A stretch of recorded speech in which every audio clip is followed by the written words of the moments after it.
কর্মচারীরা বাড়ি যেতে পারেনি। এই প্রচারণা, এই প্রোপাগান্ডা দিয়েই কর্মচারীদের মধ্যে যারা বিভেদ সৃষ্টি শুরু করলো, তারাই কিন্তু এই পে স্কেলের গেজেট প্রদানের প্রথম এবং বড় বাধা। কারণ হচ্ছে সরকার এখন পর্যন্ত আনুষ্ঠানিকভাবে বলেনি যে তারা 50% দেবে, 100% দেবে, 3 বছরে বাস্তবায়ন করবে। সরকারের পক্ষ থেকে কিন্তু এরকম আনুষ্ঠানিকভাবে বলেনি। প্রথমেই শুরু করলো 6 ফেব্রুয়ারি বিকালবেলা থেকেই যে ঐক্য পরিষদের লোকজন দালাল, যদি আজকে শহীদ মিনারে অবস্থান করা হতো তাহলে গেজেট নিয়ে আমরা বাড়ি ফিরতে পারতাম। যেই গেজেট 24 ঘন্টার মধ্যে নিয়ে তারা বাড়ি ফিরতে পারতেন, সেই গেজেট আজকে 6 মাসেও হচ্ছে না। তার মানে 6 মাস এই গেজেট করার জন্য আরো কাজকর্ম বাকি ছিল।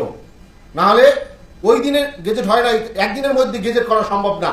এটা যদি কোনো সরকারি চাকরিজীবী তার মেধাযোগ্যতায় সরকারি চাকরি করে থাকেন, তাহলে তিনি বুঝতে পারবেন যে গেজেট 24 ঘন্টার মধ্যে পে স্কেলের মতো একটি গেজেট করা সম্ভব না। এটা এমন কোনো চিঠি না যে চিঠি ইচ্ছে করলেই প্রিন্ট করে দিয়ে দিলাম। যেমন এই কয়েকদিন আগে একটা আমরা আন্দোলন দেখলাম, প্রাথমিক বিদ্যালয়ের যারা নিয়োগপ্রাপ্ত হয়েছেন তারা আন্দোলন করেছিলেন যে আমাদের সুনির্দিষ্ট তারিখ দেওয়া হোক যে কবে আমাদের জয়েনিং নেওয়া হবে। সেটা কিন্তু একটা মন্ত্রণালয়, একটা অধিদপ্তর দ্রুত সময়ের মধ্যে একটা চিঠি করে দিয়ে দিতে পারছেন। কিন্তু পে স্কেলের গেজেটটা এত সহজ নয় যে ইচ্ছে করলেই আমরা একটি কাগজ প্রিন্ট করে সেটা দিয়ে দিলাম। আর আমরা যারা 6 তারিখে আমরা আন্দোলনে এসেছিলাম তারা বাসায় সবাই হাতে হাতে করে একটা করে গেজেটের কপি নিয়ে যেতাম। 6 তারিখ যে আন্দোলনটি হয়েছিল যমুনা অভিমুখে ভুখা মিছিল, সেখানে আপনারা দেখবেন যে ব্যানারেই লেখা আছে যমুনা অভিমুখে ভুখা মিছিল। সেখানে কোথাও নেতৃবৃন্দ বলে নাই যমুনা ঘেরাও করতে হবে। শেরাটনের পর এবং কাকরাইল মসজিদের পর ভিতরে 144 ধারা জারি ছিল। আমাদের কিছু অতি উৎসাহী লোকজন স্লোগান দিল নির্বাচন বয়কট, নির্বাচন বয়কট। নির্বাচন বয়কট করতে করতে তারা গিয়া 144 ধারা ভেঙে ভিতরে ঢুকে গেল। কিন্তু দাবি আদায় ঐক্য পরিষদ কখনো বলে নাই যে আমরা নির্বাচন বয়কট করব। তারা সবসময় ঘোষণা দিয়ে আসছিল যে একটি সুষ্ঠু গণতান্ত্রিক ধারাবাহিকতার জন্য একটি সুষ্ঠু নির্বাচন হতে হবে, কিন্তু তার আগে আমরা পে স্কেলের গেজেট চাই। সরকারের হাতে যতটুকু সময় ছিল সরকার গেজেট করতে পারেনি। কিন্তু 6 তারিখে আন্দোলন হলো, 8 তারিখে কিন্তু সরকার সচিব কমিটি করেছিল, যে সচিব কমিটি এখন পর্যন্ত কাজ করছে। এরপরে যারা এই ঐক্য পরিষদকে বিভ্রান্ত করে বিভক্ত করে সবাইকে বলল যে ঐক্য পরিষদ ব্যর্থ হয়েছে, তারা আজকে পর্যন্ত 6 মাসের মধ্যে গেজেট কেন বের করতে পারলো না? সেই সচিব কমিটি এখনো কাজ করছে। তার মানে ঐক্য পরিষদের যে কাজ ছিল তারপর থেকে আজকে পর্যন্ত নতুন করে কারো আন্দোলন, কারো ফেসবুক প্রচারণায় কিছুই হয় নাই। এটা সবার মাথায় রাখতে হবে। আর যারা এই বিভ্রান্তিগুলো তৈরি করেছে, সকাল বিকাল নিউজ, 50% দিতে হবে, আমাদেরকে 2 ধাপে দিতে হবে, আমাদেরকে 3 ধাপে দিতে হবে। মানে তাদের ঠিকই ইনকাম হয়েছে, তারা প্রতি মাসে 50,000 60,000 টাকা সমপরিমাণ ডলার ইনকাম করেছে।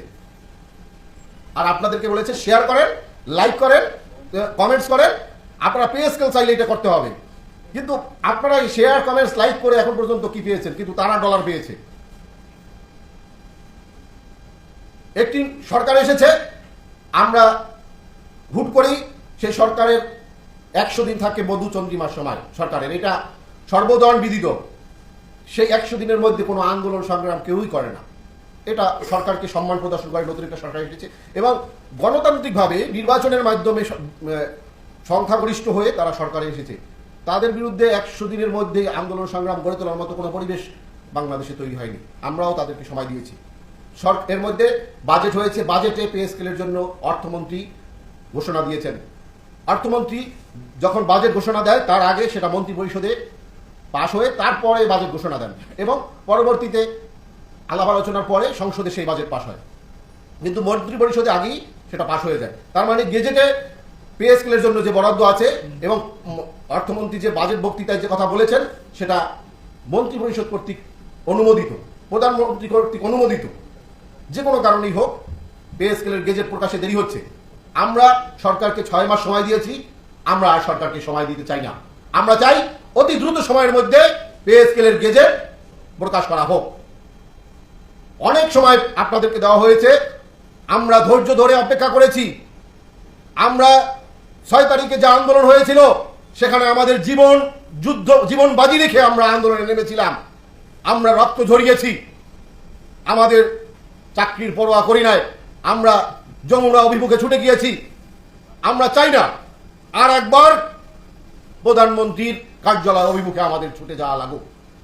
আমরা চাই তার আগেই মাননীয় প্রধানমন্ত্রী যে ঘোষণা দিয়েছেন তার নির্বাচনী ইস্তেহারে যে পে স্কেল দেওয়া হবে, তিনি কর্মচারীদের পাস বুঝতে পেরে অতি সত্বর গেজেট প্রকাশ করবেন এবং এ কর্মচারীদেরকে তাদের নিজ নিজ কার্যে মনোনিবেশ করার জন্য সুযোগ করে দিবেন। আমরা মাননীয় প্রধানমন্ত্রীর কাছে আহ্বান আবারও রাখছি। আমরা বলেছি যে 15ই আগস্ট, আমার শ্রদ্ধেয় বড় ভাই বলেছেন যে 20 আগস্টের মধ্যে যদি পে স্কেলের গেজেট প্রকাশিত না হয় তাহলে 22 আগস্ট শনিবার আমরা প্রেস ক্লাবে প্রতিনিধি সমাবেশের মাধ্যমে বৃহত্তর কর্মসূচি ঘোষণা করব ইনশাল্লাহ। আমি সকল কর্মচারী ভাই বোনদেরকে বলবো, যারা এতদিন বিভিন্ন ধরনের উল্টাপাল্টা প্রচারণা করেছে, আপনারা দেখেছেন 6 মাস আমরাও ধৈর্য ধরেছিলাম তারা কি করতে পারে, কিন্তু তারা কিছুই করতে পারেনি। অতএব ঐক্য পরিষদের ব্যানারে আবারও আপনারা ভরসা রাখুন এবং ঐক্য পরিষদ আবারও গেজেট প্রকাশ 20 তারিখের মধ্যে না হলে দ্রুত সময়ের মধ্যে নতুন কর্মসূচি নিয়ে আসবে। সেই কর্মসূচিতে অংশগ্রহণ করে আমরা নতুন আন্দোলনের মাধ্যমে গেজেট নিয়ে ঘরে ফিরব, সেই আশাবাদ ব্যক্ত করছি। আমি ধন্যবাদ জানাই আমাদের ফেরদৌস আহমেদ। আশার আলোনা আমরা আলিয়ার পিছনে ঘুরতেছি, আমরা এরকম দৃশ্যমান কিছু দেখছি না। এক একটার পর এক একটা নাটক মঞ্চস্থ হচ্ছে। আজকে জুডিশিয়াল সার্ভিসের কমিটি গঠন, কালকে সামরিক বিভাগের কমিটি গঠন, পরদিন আবার দেখা যাবে যে আরেকটা কমিটি গঠন, রিভিউ। এই যে ইঁদুর বিড়াল খেলা খেলছে সরকার, আসলে তারা চাচ্ছে কর্মচারীদের ধৈর্যচ্যুতি ঘটিয়ে কর্মচারীরা হয় এখান থেকে ফেরত যাওয়া, আর তো আশা করো না, অথবা কর্মচারীরা আরো প্রবল শক্তি সঞ্চার করে সরকার উপর প্রেশার করো। আমার কাছে মনে হচ্ছে এরকম একটা দিকেই সরকার যাচ্ছে, কারণ তারা বলতেছে নতুন সরকার আসছি, কিন্তু বাস্তবে নতুন সরকার আসছে তারা অনেক কাজই নতুন করছেন, শুধুমাত্র পে স্কেলে কাজটা নিয়ে তাদের দীর্ঘায়িত এবং বিলম্বিত নানামুখী কথাবার্তা তারা বলে, এক একজন এক এক রকমের কথাবার্তা বলে। আমি একটু আলোকপাত না করেই পাই না, আমরা কর্মচারীরা যারা আছি দাবি আদায় ঐক্য পরিষদের বড় একটা ফোরাম, এই ফোরামের নেতৃত্বেই আমরা দীর্ঘদিন ধরে আন্দোলন সংগ্রাম করে আসছি। সর্বশেষ চূড়ান্ত যে আমাদের যেটাকে বলবো চূড়ান্ত প্রেশার বলেন, চূড়ান্ত ধাক্কা বলেন সরকারকে, আমাদের সর্বশক্তি প্রয়োগ করে আমরা জানিয়ে দিয়েছি সরকারকে যে আমরা কি পারি, what can we do. But সরকার ওটা ভালো করে জানে। সরকার আমি বুঝি না যে ওটা চাচ্ছে কিনা আর একটা 6 ফেব্রুয়ারি সংগঠিত করতে, আমার মাথায় ঢুকতেছে না। আর আমাদের কর্মচারীদের ভিতরেও একটু কিছু লোকজন আছে যারা খুব ঝামেলার সৃষ্টি করে, এই অনেক কিছু ঢাকঢোল পিটিয়ে পরবর্তীতে দেখা যায় যে পর্বতের মুশিক পোশাক।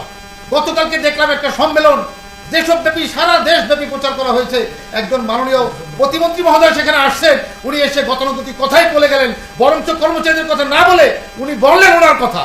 আমি বুঝলাম না আয়োজকরা কেন ওনাকে ডেকে আনলেন এবং কেন ওনার কাছ থেকে ওনার কথা শুনতেছেন, আমাদের কথা তো উনি কিছু বললেন না। এই সমস্ত ফালতু আয়োজনকে আমরা বয়কট করি, নিন্দা জানাই, ঘৃণা করি। দাবি আদায় ঐক্য পরিষদের নেতৃত্বে 20 তারিখের পর্যন্ত একটা আলটিমেটাম দেওয়া আছে। মোহাম্মদ ওয়ারেস ভাই একটা আলটিমেটাম দিয়ে রাখছে 20 তারিখে আগস্টে।